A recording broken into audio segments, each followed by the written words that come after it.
Unsplash? Special Well, attention. Yeah, I guess so. Okay, so I'm going to share my screen, and you know what? We're just going to work through what we're going to work through and record it. Welcome to Digital Platforms. So today, Verna, we were going to talk about email and design, and I do have a whole bunch of useful design resources and free ones and photo resources. So if you are creating content, there's a lot of things that you can use to make it look good.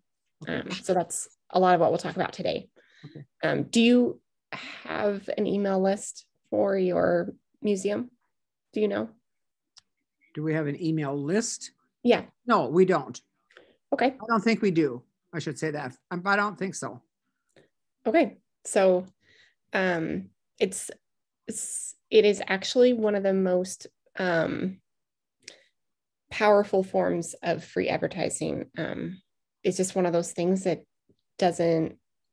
people tend to continue to engage with and has more engagement than Facebook or Instagram or like any of the social media or online ads or websites. Like getting your message in people's inboxes really has the most return on investment. So I'm skipping through these because this is what we've done. Does your organization currently have a constituent email list? You said no. So email marketing is it's advertising directly to your best customers. So one of the reasons that it's super useful is that it's people that have already indicated interest in whatever you're doing, your company, your museum, whatever it is. They're people who have already engaged and given you their email address. And because they've given you their email address, it's a relationship. It's like they want to know more about what you're doing. So you can tell them about what you're doing. So it really creates a much better place to share your story with an audience that you already know is engaged. So everybody has already interacted with some form of email marketing. You know, that's like when you shop in a store and then they continue to send you sales notifications or like, you know, tell you, hey, it's 20% off this week. It's newsletters from organizations you support, or, you know, another form of newsletter is like a top 10 list or like news bulletins. If you follow blogs, sometimes it'll be blog posts. These are a couple of ways that you can share information. I think for nonprofits, a newsletter is really kind of the place to start. So the question here is, what kind of information could your organization share in an email to your best customers? If it's the museum, maybe you're sharing your upcoming exhibits if you change exhibits, or upcoming events maybe, or maybe highlights of something that you feature in the museum, like maybe going off the top of my head, like if it's a history museum, maybe you can highlight some piece of Eastern Montana history. And so it's it could be a really great way to get your message out in another form. This is an image of just a few email marketing platforms. There's tons out there. Mailchimp is the one that is the biggest. There's Campaign Monitor is another really big one. Vertical Response and Constant Contact are a couple more super big ones. Flowdesk is a new one that I just found that has beautiful templates. And I was just going to show you Mailchimp real quickly because Mailchimp is what we use at M&A. So I'm going to switch my screen share to, let's see, give me just a moment. So this is Mailchimp. I'm going to log in real quickly.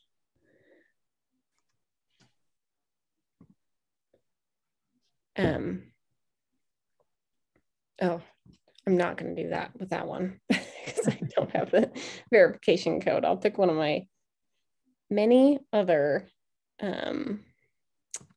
accounts. Let's see. Let's try this one. Not a robot. There we go. Ah, the verification codes get me every time. Let me grab my phone real quick so that I can just do the M&A one, because that's going to be our easiest way to go. I can log in on my end and share the screen. I think, Shelby, you still have to do the verification. I have my phone here. Let me see if I can. Yeah, if you can and you want to do that, that'd be great. Because actually, I realized that it might go to Leandra's email. So maybe we'll skip a Mailchimp demonstration. I can, do you want to just see a moment of it, or? Yeah, we'll go back to what we're talking about, and if you can figure out how to log in, that'd be super. Yeah, I think I'm logged in. Okay. Do you want to, I'll stop sharing and you can switch.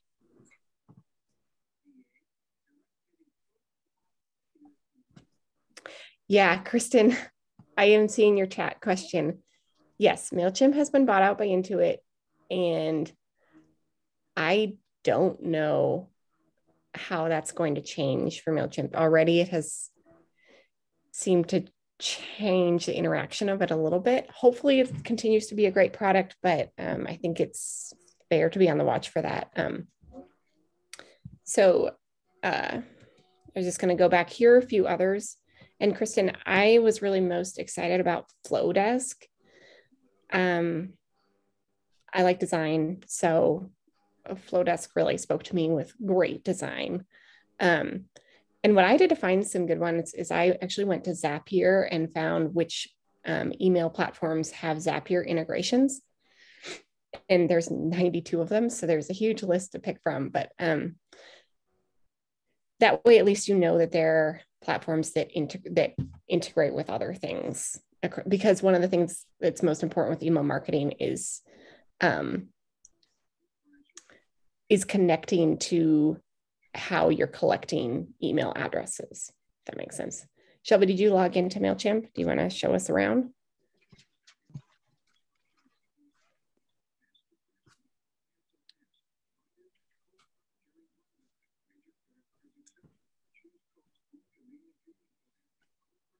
You see it, Kate? I don't see it. Interesting. Verna or Dara? Or there we go. Kristen? Okay, tell me where to go. Okay, so welcome to our dashboard. You can just scroll down a little bit. This is when you first log in. There's a lot going on. You can see we got 7 new subscribers, 9 unsubscribed. Down below that, you can see a couple of our recent campaigns. And let's click on that, the foundation directory campaign, Shelby. So a campaign is the name for an email in Mailchimp. And a campaign basically is like, yeah, it's an email. I don't know why they call it a campaign, honestly, because it's not a whole campaign. It's one thing, but it can be a few other things it can be ads to. So foundation directory and more is an email we sent on Tuesday. It went out to 4,000 people, and you can get a little bit of statistics about how many people opened, clicked, and interacted with the email. So you can see we had 1,300 opens, 300 people clicked. It's pretty self-explanatory. You can just see basically, once you get really into email marketing, these numbers, you pay attention to them and see what kind of content creates more clicks, more opens, right? And Mailchimp has some good tools for helping you with that. Yeah, and then you can see click performance, like that's another thing, the click map, like which links people clicked on the most. Now, Shelby, let's go over to audience. Okay, so this is our audience dashboard. And under where it says current audience, we have a couple of other audiences. So you can split up your email, your emails by audience. So for M&A, we have like the larger M&A, like people who are interested in M&A audience. That's in Montana, the one that's called Montana Nonprofit Association. We also have the one that's just members, and that's mostly executive directors and primary contacts for our members and some employees. Prospects is one that was created for something and actually needs to be deleted because it doesn't have any contacts on it. So Shelby, you can go back to Montana Nonprofit Association, that audience. Yeah, and just can I note something here that kind of talks about what you're noting about, creating experiences for users and your highest supporters. Like, we can see the engagement is notably higher with our smaller list because there are our people, right? Yep. But yeah, that's exactly right. That's like, so the M&A members are people that have paid to be members. So they are actively more engaged and like have gone deeper into their relationship with M&A. So that is, yes, they open our emails more and click on things more because they're watching for stuff from us. And it is nice to, once you have larger groups, to kind of, it's called segmentation, to split them up into smaller sections of like what kind of person this is, or like what might this person be interested in, so that then you're not sending emails to your whole entire audience, you're sending it to the people that are interested in this thing. And that's for M&A. We send, I don't know, like 3-4 emails a week. Like, we're crazy. And that's not to be expected for most small nonprofits. For most nonprofits, 1 email a week is plenty. And even 1 a month is a pretty good target to set.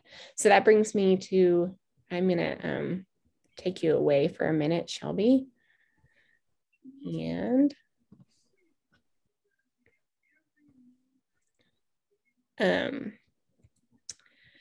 so best practices for email marketing, send frequency is really nice. And establishing a consistent send frequency, you want people to kind of get into a rhythm of when to expect your emails. And that choose what works best for you, depending on what content you have. I would say don't send more than once a day. I think obviously once a week is good. Once a month is good. Don't send less than once a month. People tend to forget about you at that. Send it from the same email address so that people recognize who it's from, and keep your emails brief and keep them valuable to your readers. Offer content that is not just about you. And I hate to say, but like, it's really nice to offer content that people are looking forward to, whatever way that is.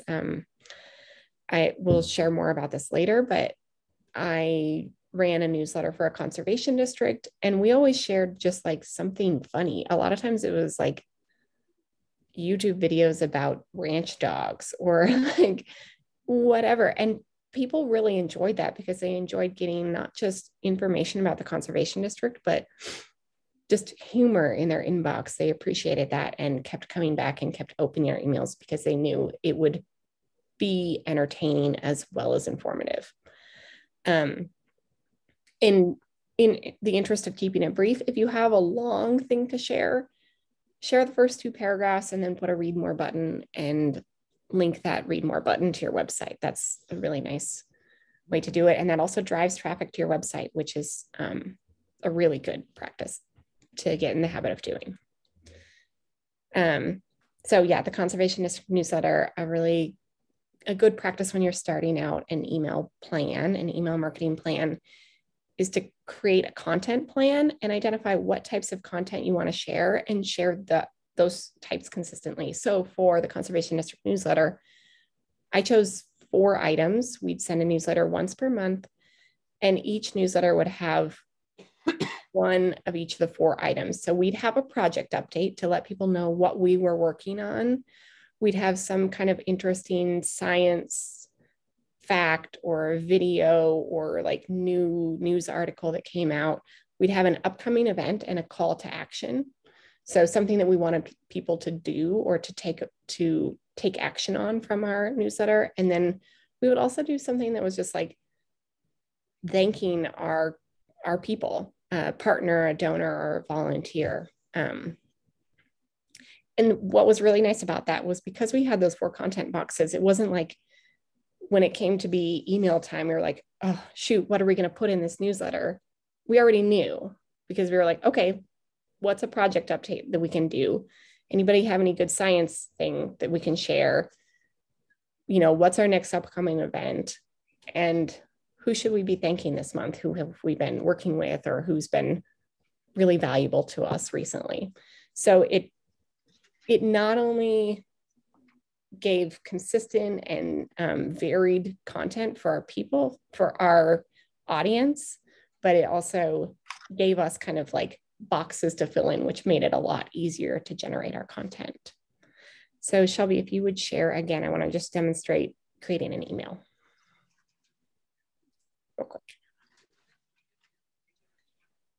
So yeah, create. So you can see in Mailchimp, you can create landing pages. With Mailchimp, you can create websites. You can see that on the side. Automations are workflows or emails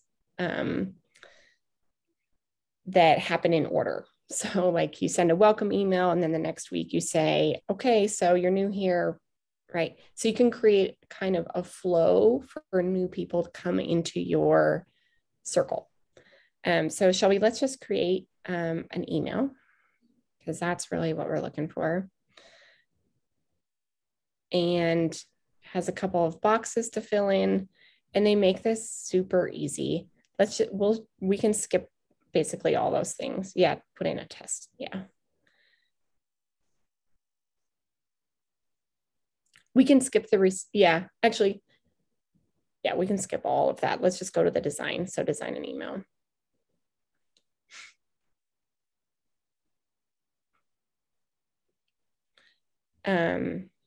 So yeah, pick us a template, Shelby. It really doesn't matter. Yeah, let's make an announcement. And you can see it already comes with it's pre-designed for you, which makes it super easy.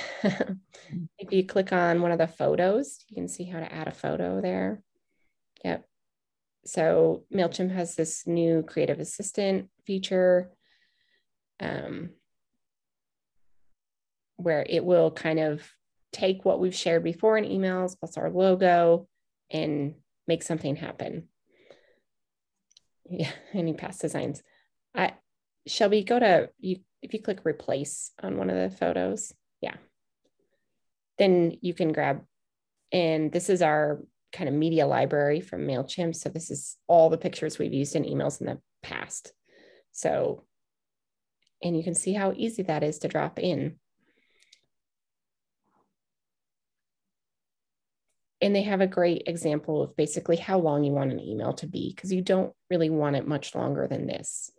You want some photos, you want a nice big teaser headline, enough information to be useful to people, but also not all of the information, right? Use the find out more button to go to your website. Yeah, and then when you click in each box, the content screen opens up. It's really easy and user-friendly. Yep. Cool. So you can just click continue, Shelby, and we'll.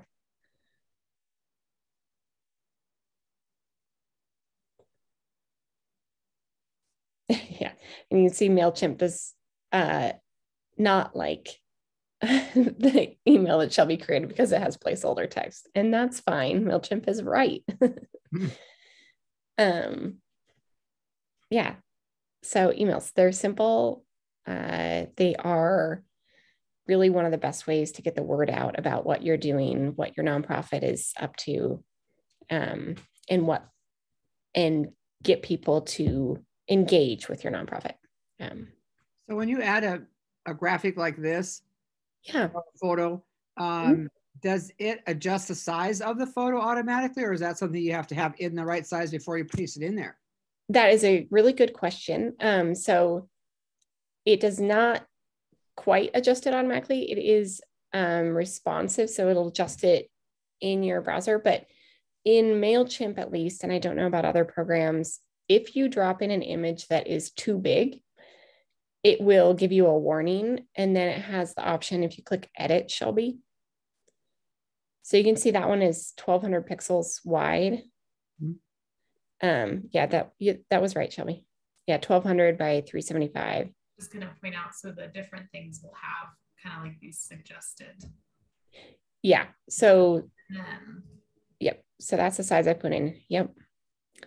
So then you can also crop or resize the email. Yep. So, or the image. Yeah. So if you see down the lock dimensions down at the bottom, Shelby, so we could adjust that 1200, and you do want it to be locked, so that it doesn't get like too more tall and wide, or whatever. So if you put in like 800 width,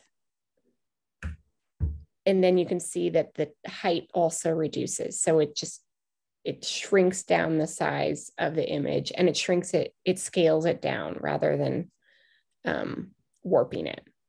And they also have a couple of like image editing tools. They have some basic filters, some cropping options. So you don't have to have your image the correct size before you put it in, which is really nice, because that's, yeah. So what is the 50%? Oh, that's just on that item. Okay, never mind. Yep. Yeah. Do you have any other questions, Verna? Not at the moment. So image resizing and image editing is kind of the next thing we'll talk about. I have a lot of tools for that. In my experience and in training other nonprofits, and especially conservation districts, in my work with conservation districts, I found that a lot of nonprofits have good content, but no photos. So one of the things we'll talk about is where to find good photos that makes your content more engaging.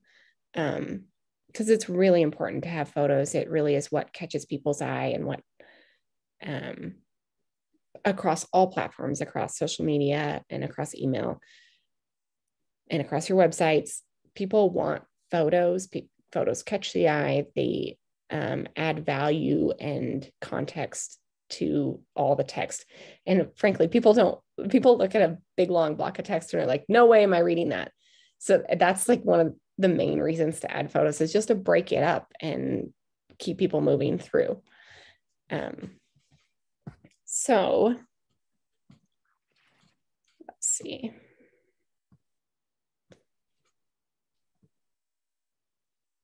So design time. You've got the content, you made up a plan, you have a plan for what kind of information you're going to be sharing in your emails, in your social media, on your website. The next thing is, how do you make it all look good? And I think this is the part that people struggle with a lot. I think people think there's like, they need a designer, or they need to be a designer, or have a design eye to make things look good. And to be in all honesty, from a designer, there are so many free tools out there. It's totally possible to make great photos that look like a professional took them, to make really nice PDFs or documents, to make all kinds of nice images with the free tools that are available. So start with photos. You need photos everywhere. So these are a couple resources to find free, good photos. I'm going to switch my screen share and share my absolutely crazy Google Chrome with 7 million tabs. Don't be alarmed. This is just how it works. So the first one is Unsplash, and this is my favorite resource. It's completely free, and they have really great, nicely curated photos. The one thing I will say about them is that they are not great. Like I find in Montana, we often want landscape images because we live in such a beautiful state, but you don't want landscape images that are from the Himalayas, I'll say, or Europe. Like people know in Montana. And a great story about that is my mom works for Montana DNRC, and she put together a brochure, but she didn't put it together. She had an intern do it. And in the brochure was beautiful, but this person who was new to Montana put in a photo of a bear catching a salmon in a river. It's like a brochure about water resources, and nobody caught it, and it got printed. And obviously that's wrong. Like this person thought it looked like Montana because it was a bear, but bears here don't catch salmon. Like, right. It was so clearly the wrong to anyone who looked closely at the image. So in Montana, and I think in a state where people are so connected to our geography, it is important to have geographically relevant images. So that is the one thing that Unsplash doesn't do well. However, it does a lot of other things well. Nice, interesting backgrounds, pictures of people, it does really well. And things that are a little bit more universal. Another thing that I really like on Unsplash is flat lays. So a flat lay is like a photo taken from above, and usually it's, pretty things to sign, but these are really great for putting, say, text over this image because the photographer often will leave nice big white spaces, and these are great background images. And so, like I said, on Unsplash, it's completely free to use. And they're just really nicely curated and already beautiful. So then my next resource for you is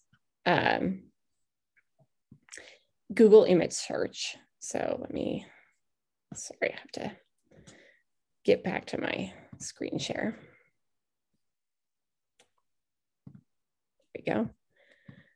Okay, so if you use a Google image search, I'm just going to go over here. Google has some really nice resources for finding photos that you can use. And I'm just going to say, if you just search something, you can't just use the photos that you find right away, but they have these tools. So if we're in, okay, I'm going to go back to Google and we'll start again. I'm going to search Glendive because why wouldn't we? So if I go over here to images, now I have all these photos of Glendive, but I can't necessarily legally use these photos. But if I go to tools and then I can go usage rights, I can choose a Creative Commons license and it will filter it down to photos that are free to use. And then the next thing that I really like to do is, depending on what I need to use it for, I'll choose a size. So like if I want a really high quality photo, I can choose a large photo. If I want a medium quality, then I'll choose medium. So now these photos are all Creative Commons licenses. So you can download them and save them and use them. So that I find to be a really nice resource. Then my next favorite resource is Flickr. And Flickr, and you can see here, I again searched Glendive, has really nice geographical, like you can search by date taken. And once you get into an image from Glendive, Montana, you can find other images. Like it's really easy to find photos that are geotagged or that are from specific locations. I find Flickr to be really great. And just like Google, they also have the ability to filter by license. So Creative Commons is generally what you want to use. Commercial use allowed, that's good. And I also like this color search. So I want photos of Glendive that are yellow. For a designer, that's really useful if I have like a color palette that I'm working with. So now you can see everything has kind of yellow tones. So Flickr is a great resource. And one of the things to look at is US government accounts. So like, I used to do this all the time for conservation districts. So these are the people that I know. NRCS Montana has super great farm photos and they're all free to use. But so like if you are doing something that's about people farming, yes, NRCS Montana is killing it, but also like the national parks. And I'm sure there's other people in your regions that have the same thing. Yeah. So I love Flickr as a photo finding resource. Yeah. I also love Unsplash and Google Images. Less so. I think Google Images has like the lowest quality of all of them. In my experience, I'm going to find the prettiest images on Unsplash, the most geographically relevant images on Flickr, and kind of a mishmash in Google. And Kate, just to clarify for Unsplash or Flickr, is there any need to create an account in any of these to be able to download? What's kind of that process? That's a great question. Unsplash does not require an account and Flickr does not require an account. It's kind of nice. Like you can see here in Flickr that you can log in or sign up. But I can take this cow photo and right here, here's our download button. And then I can choose which size I want. So if I'm only using it for an email, I would probably choose the medium size because 800 pixels is about as big as you want something in an email. If I'm putting it on my website, I generally go for a large.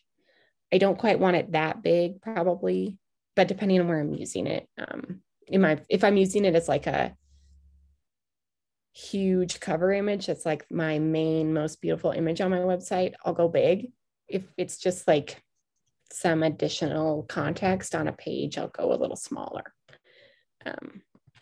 Yeah, and that said, every website that I have set up has, the problem with websites is you don't want a photo that's too big because it'll cause your website to be slower. So you want to choose the right size for what you're doing. So I have plugins that reduce the size of my images when I upload them. So I don't worry too much about getting too big of an image, but I'm not going to go like super huge. I'm not printing this for a canvas on the wall, although those cows are very cute. Yes. So then the other option for images, and this is what I always told conservation districts, is you can also use your own, and phone images these days are excellent, especially if you have a newer model phone. You can take a really great image with your phone. So I wanted to talk a little bit about how to take a good image with your phone. So I'm gonna switch my screen share again. A couple photographer secrets. The first is to use the law of thirds. And what that is that if you split your photo into thirds horizontally and vertically, and use those grid lines, you want to frame the focus of the photo on those grid lines or where those grid lines cross. And I'll show you an example of that in a minute. It sounds complicated when you say it, but then when you see how it works, it's really cool. And it's it's a great way to start into thinking about photo framing a little more completely. I also say always pay attention to background. The simpler, the better. If you're taking pictures of people, for example, like you don't want to have a really busy background right behind them. You want to bring them out or put them against a simpler wall, whatever you can do to kind of simplify what's going on in the background so that you can focus on what you really want the photo to be a photo of. And then don't be afraid to use some editors to make some edits to your photos, especially phone photos. And I'll show you a couple of photo apps. I found there's a ton of free ones. You don't have to have Photoshop to take good photos or to edit photos nicely. So I'm going to quickly show you the law of thirds. So that is, hello cows again. So this is the rule of thirds. And you can see here, like this woman is like aligned on the right-hand third of the image. Does that make sense? Like she's on where if you drew a line that was a third, she's in that line. And same goes for this horizon. This is the lower third. And that it makes for really nice framing, and it's common. So of course you can break the rules. It's great to break the rules, but do it intentionally. Use the law of thirds if you can at all. See this puppy, he's over on the left-hand third. Hey, I'm going to annotate on the screen. We're going to show the grid. That sounds great, Shelby. Yeah. Why not? We're here. Why not? We're crazy. Does that show up? Yep. Mm-hmm. So if those are our threes. Yep. My very mathematical threes. Very mathematical. So that's lovely. So you can see how the most important point of this photo is probably the woman's head, right? So that's the photographer aligned that right where those two grid lines cross. And that's perfect. And most cameras, you can turn on that law of thirds, and you may even have seen that when you're taking photos. It's a good starting point for photo editing. Let's see. Adobe also, I will say, has some really great resources, blogs, and tips for photography. They are gold standard in design. Everything Adobe does is design. So this is a good resource for if you want to learn more about taking photography. For example, building a great landscape photo, understanding focal length, shallow depth of field. That's where like the thing right in front is in focus and everything else is blurry behind it. That makes for a simpler background, like I was talking about.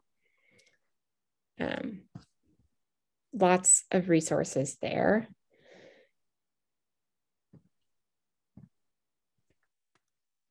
So edits, photo editing.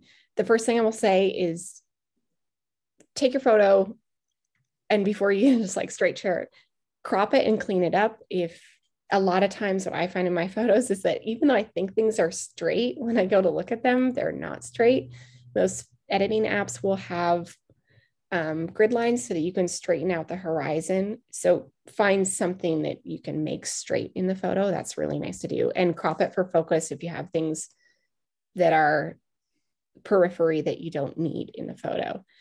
And then for a photo, adjust the white balance, adjust exposure and contrast, adjust color vibrancy and saturation. These are kind of like in order of importance.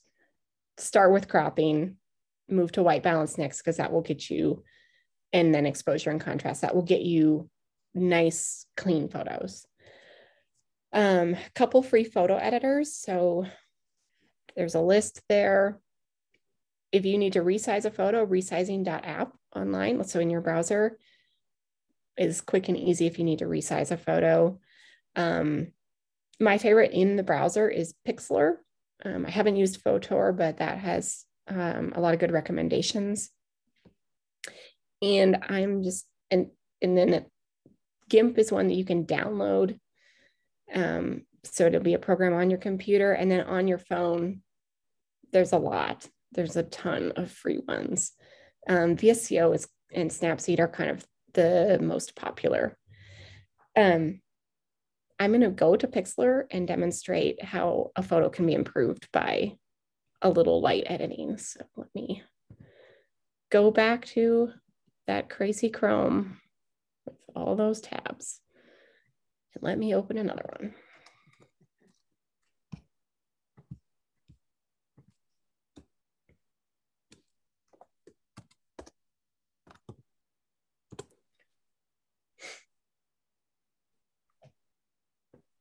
Yep, so I'm going to start a photo editing project.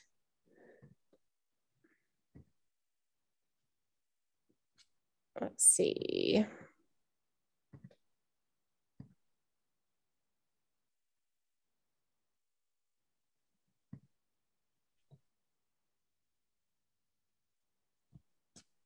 Okay, great. This is a photo of my son in front of our house. And this is a really good one because it's not a great photo. So it's a good one to play with. Let's see if it's loading.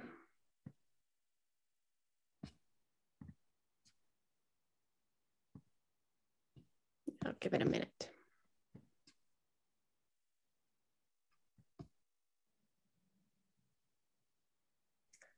And you can see I have another one that I was playing with here. So it's a photo I took. There's a lot of craziness over here, and most of it you don't need to use. So when I was talking about white balance and brightness and contrast, that's kind of where we want to go. So I think actually this one, I did already edit it. You can see the difference in contrast, how that changes the photo. You want something a little softer, maybe we drop it down a little. Honestly, this photo doesn't need adjustment, so that's tricky to demonstrate how an adjustment can help it. So we'll try also a filter.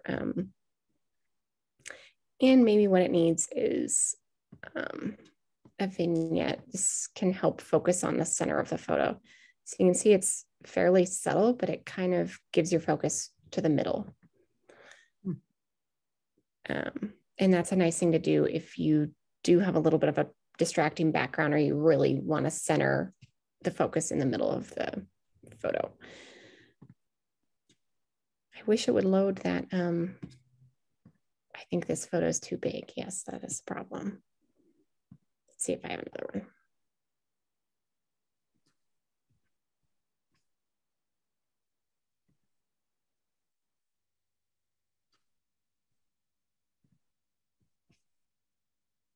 Oh, I think I have a JPEG in here that I can grab. Yes. Okay. So here's my husband and son. I already did editing on this, so it's black and white, but we can do a little bit of adjustment, auto adjust. Let's do an auto black and white. So you can see how, like, you can really quickly make dramatic changes to an image without a lot of, it doesn't require a ton of expertise to make nice adjustments. I'm going to throw in interesting, let's see. I'm going to try a halftone. Oh, no, I'm not going to try that. I loved getting in here and just playing with it. This is my jam. There's a ton you can do. And as I showed in this one, once you have a nice photo, you can also put text on top of it. And then you have, this is perfect for social media or for Facebook and ready to go. And once I have it, I can, you can export it, save it, whatever. Let's see. Yeah. So that's a little photo editing. I highly recommend, if you do have your own photos, just giving them a once over in a photo editor. You can really make them pop, and making them pop is what you want, because you want it to catch people's eye. So next up, we're going to talk a little bit about a little graphic design, because really what you also need is documents, PDFs, right? Stuff that grabs people's attention, but also has text on it. So we'll start with some design principles. The first is alignment. This is making sure that things in your design line up nicely. Hierarchy, that is making the most important things also the biggest and boldest things. Contrast, repetition, proximity, balance. There's a lot to think about in design, but a lot of it also is super easy and doesn't have to be scary. Photo editing basics, back to this. REA had this great example of how a little photo editing can really bring out the beauty in a landscape image, especially straighten your horizon. See this example. Cropping to focus on what you really want. Adjusting white balance. You can see how this totally changes the image. And adjusting the exposure and the contrast. These are exposure adjustments. It's a contrast adjustment. Then they go a little deeper, so we don't need to go into that. Let me see.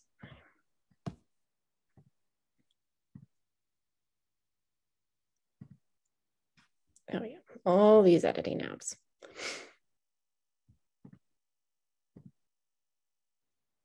Okay, design.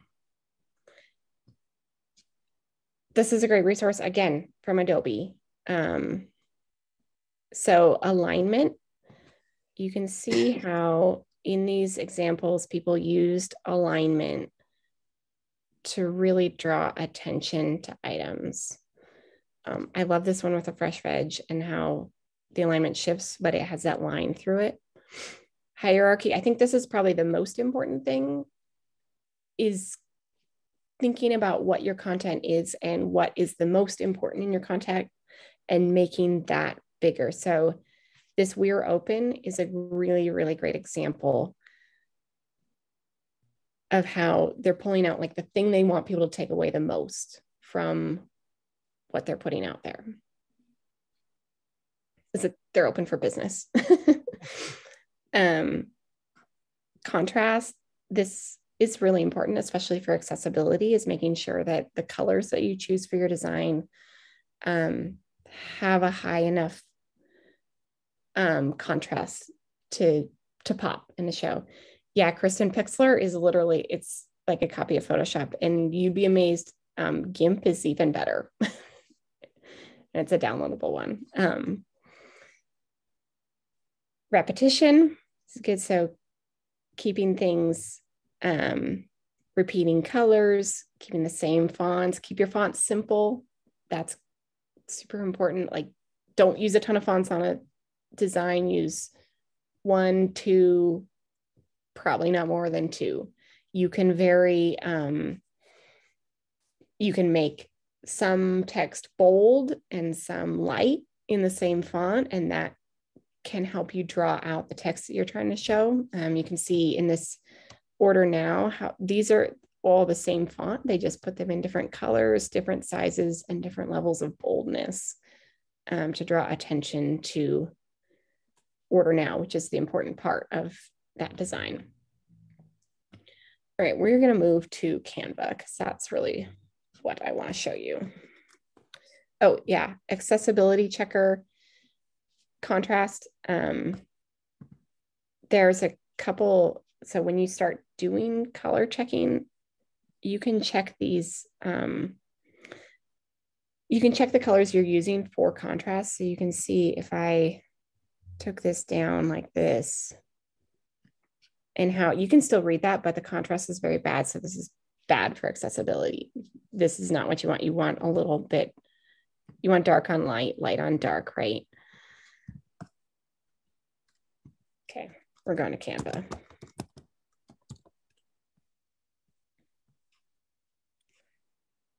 So Canva is totally free. You can create an account if you want to save your stuff. Recommend it probably. Let's make a poster. Anybody have anything we want our poster to be about?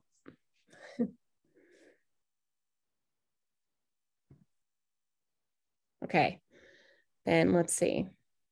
I'm going to make something.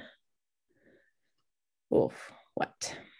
Do you guys have any like a season of the open for?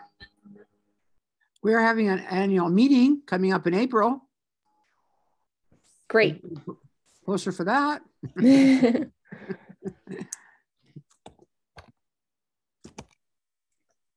So, I don't know if you can see, they have really great, they have a ton of templates on Canva. So I'm searching annual meeting. Oh, look at this.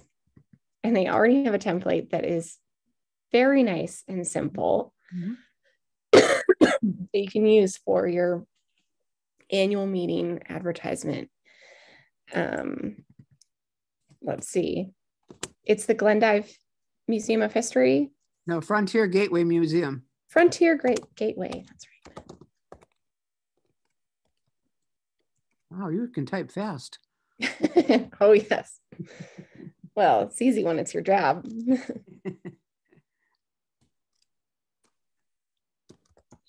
Us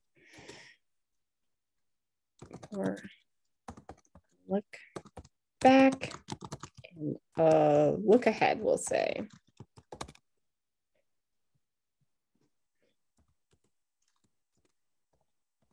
3 donuts. We do usually have refreshments, that's true. I thought you might be the type that has for free refreshments. Let's see. When's your meeting? Hold this. April 27th, I think it is. It's whatever Sunday, right near the last of April. Okay.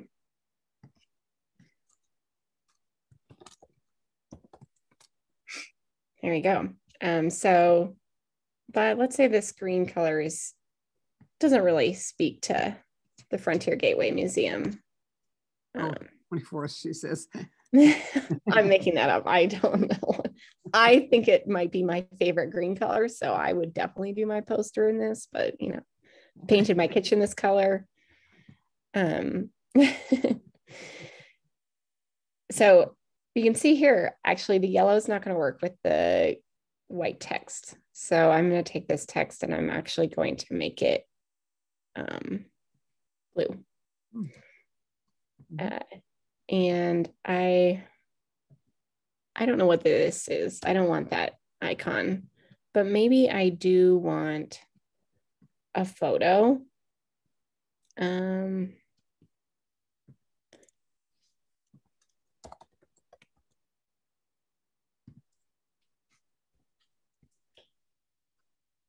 Now, see, you can see over here, they have a lot of resources, but the ones with the crown are ones that you have to pay to use.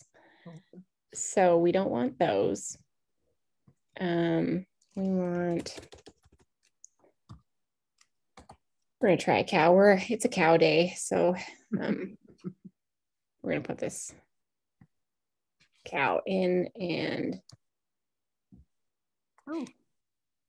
what I just did is I held down Option while I did that, and that resizes it from the middle. And then you can see here in Canva, it has that little pink line that lines up, and that tells me it's right in the middle of the page, which is perfect. And then that it's within the margins. So that's exactly what I want. And I used that alignment feature, right? Actually, I want this to be a little bigger. And position, I'm going to send this to the back so that text comes over. And I want this text to be black, probably. And then this photo now maybe has too high of contrast to be a background photo. So I might have to adjust that, or maybe move my text up here. I don't know. I can play with it. Actually, I really just like the photo at the top is where I want it to be. So you said you hit the option and what? What are you doing? Option and what? Oh, yes. Yeah. So when I resize the photo, so I'm here and I clicked on this corner square. Okay. Mm-hmm. And you can see it resizes this way, but I want to keep it in the middle of the page. So if I hold down the option button when I do that, it resizes it from the middle and brings it down. Oh, great. Okay. That's a common shortcut in a lot of design programs. And you can see I can resize it this way. Oh, so if I resize it that way, it's going to crop it. So that's nice. I can kind of crop out. I just want his ears maybe. It looks kind of cute like that. Yes, there's so much you can do. There's elements, graphics, photos, videos, charts. It's really great if you have like some data or information you need to display in like a more interesting format. Charts are great. Text, they have some nice like pre-made text combinations. Thank you is good. You can go crazy exploring this, and it's very useful. Now I'm going to print these posters. Oh no, I don't want that. That's a paid thing. I just want to download it, and yep. Yeah, and I want it as a PDF. And so you do need to, oh, you don't need to, you can download. If I wanted to save it, I would want to create an account, save it for later. Yeah. So before we end, I just want to share a few of my very favorite design resources because I have a lot of them. But let's see. Yeah, Canva, a few more useful tools. So coolers.co is a color palette generator. So if you have something, if you have a photo, we'll say, and you want font, you want colors that go with that photo to use in the rest of your design, you can upload a photo and it will create a color palette that complements that photo. That's super awesome. Colorhunt.co is color palette inspiration. Fonts.google.com. If you're tired of the fonts on your computer, you can download fonts from Google. Creativemarket.com is a marketplace. You have to pay for the resources there, but they have a ton of graphic elements and lots of things. I also, because I do a lot of design, they have a weekly email and you can get 6 free design goods. Kristen, this is one that I think you might be into. UIgradients.com. If you want 2 colors blending into each other, they have they have great inspiration for that. The Noun Project, if you need little icons, I'm actually going to show you that one because I love it so much. Let's see. So, Noun Project. So this is wonderful. Icons, little images. So let's see, what might we want? Yeah, I want some cozy icons. Oh, those are photos. World landmarks. Anything you can think of, you can type in here. And they have a ton of icons for it. So isn't this wonderful? And then I have a paid account with it, so I can download without attribution, but you don't need to have that. You can use it for free. And then you can just get this icon. Yeah, so you need to log in, you need to create an account, but it's free to download the stuff. Of course, it wants me to do that now. The Noun Project, let's see, I'm going to show you a couple of the other ones. This is a color palette generator. And yeah, so it does a random one and you can then press a space bar for a new one. Oh, I like this one with the purple and the blue and the yellow. And then it tells you what these colors are. And this is a hex code for web design, but you can also, you can grab the other ways of telling what a color is. But this is just super useful, I find, for inspiration too. Like when I don't even know where to start or what I want something to look like. A lot of times I'll just come over here to Color Hunt and browse for something that catches my eye. And say, okay, these are cool greens. Yeah, Kristen, I do like it better than the Adobe one. I find the Adobe one to be a little bit just finicky. Color Hunt is great because it already has things up there, and coolers. I just love that you can add more colors onto it, so you can choose the number of colors that you need. And then the other thing you can do is you can say, okay, I like this blue and I like this green, but I'm not loving this orange. Let's see what else might go with these. And it'll keep those and then generate some other color palettes that go with those colors. I just think it's fabulous. This is the UI gradients. In web design, this is super useful. It's nice to have colors that move. It also helps you see some colors that go together. Great inspiration. Let's see. This is another favorite tool, What the Font. So if you have something that you're trying to match and you don't know what font it's in, you can upload an image here and it will, we'll try it out with this one. Tell you, see, so it looks at this image, identifies some text, and it'll say, okay, this looks like that might be these fonts. So you can get, and then of course you can buy and download the fonts from them. But I find it useful just for figuring out what it might be, especially if it might be a Google font or something that's already on my computer that I want to match exactly. Yes, there's Unsplash again. This is another color contrast checker. I'm just checking to see if I had any other design resources that I'm into that I use frequently. Yep, I think that's it. Anybody have any questions or anything else that you want to see? Anything that you run into problems with or that you need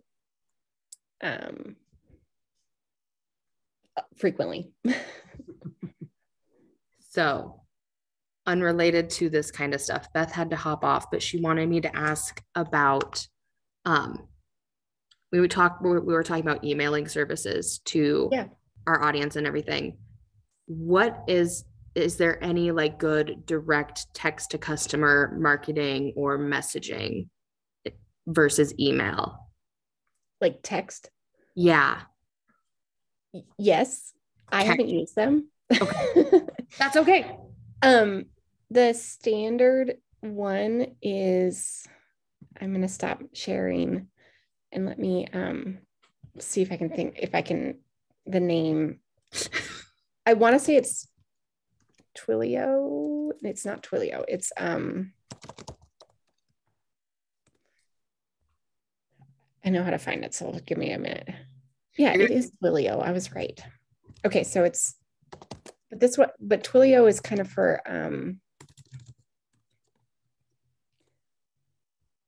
text to give. It's a little bit for developers. Okay. So yeah, I'm just gonna, that's right. Yeah, it says SMS API. So okay, it's for a developer. But yes, there are services, and I think what you can do actually is like Zapier to Twilio. I don't know. It depends on what you're trying to do, but there are services out there for sure.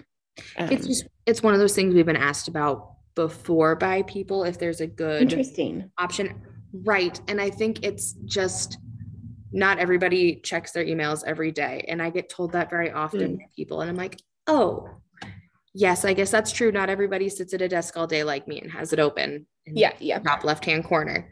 So, that's totally true. Everyone always has attached.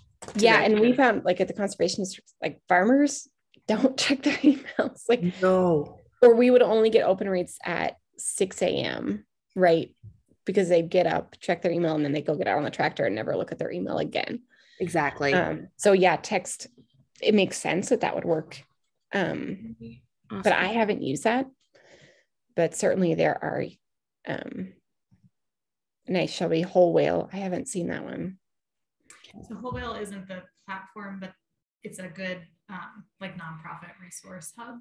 And, so they have a list comparing them. This question comes up with our like development folks, meaning fundraising folks, like can text platforms be a good option? And I agree, if determining the purpose and your audience, it might be that the phone is going to be the easiest thing. It may also be that people will like put that into spam somewhere. So I think I think I would be really cautious with how you use it, because inviting the audience to opt in. It's very personal. Right. Definitely. But maybe that is what some people need, certainly. Awesome. You have anything else? No, just those ones. Even though I appreciate all the things that you showed in regard to the colorings and all of that, because doing that kind of stuff on Squarespace, when people are like, here is the brand, here are the colors, and then no hex codes or HSL or anything. Oh, so man, it kills me when people don't give me hex codes. I'm like, if you didn't give me the hex, you didn't give me the color. I don't know what it is. I don't know what it is. I can't try and color match like this, folks. It's not going to work. Yes. If you have a Mac, there's a built-in tool on Macs that is a digital color meter. So it can look at the color on the screen and say it's this RGB. It's fabulous. I do not have a Mac. Annoyingly, it also doesn't give you the hex code. So then you have to like go and decipher it. Yes. But I honestly, like, sometimes I will use those color palette generators when I'm like, in the past, when I have designed branding for people, I've just been like, yo, what's cool right now? Like, give me some color inspiration. And it's very helpful. Because pulling a color out of the blue, it's really hard to get a color that is nice. Out of the blue is a weird term to use when you're talking about colors, but yes. You know, it always ends up being blue, right? Right. I'm kind of blue. Yeah. I think that's all I have. Okay. Nice to not see you, but hear from you, Verna, and you too, Kristen. Thank you so much. I really appreciate all the work that you did. And thank you. Yeah. You're welcome. Thank you, ladies. Well, have a good night, y'all, and I'll go ahead and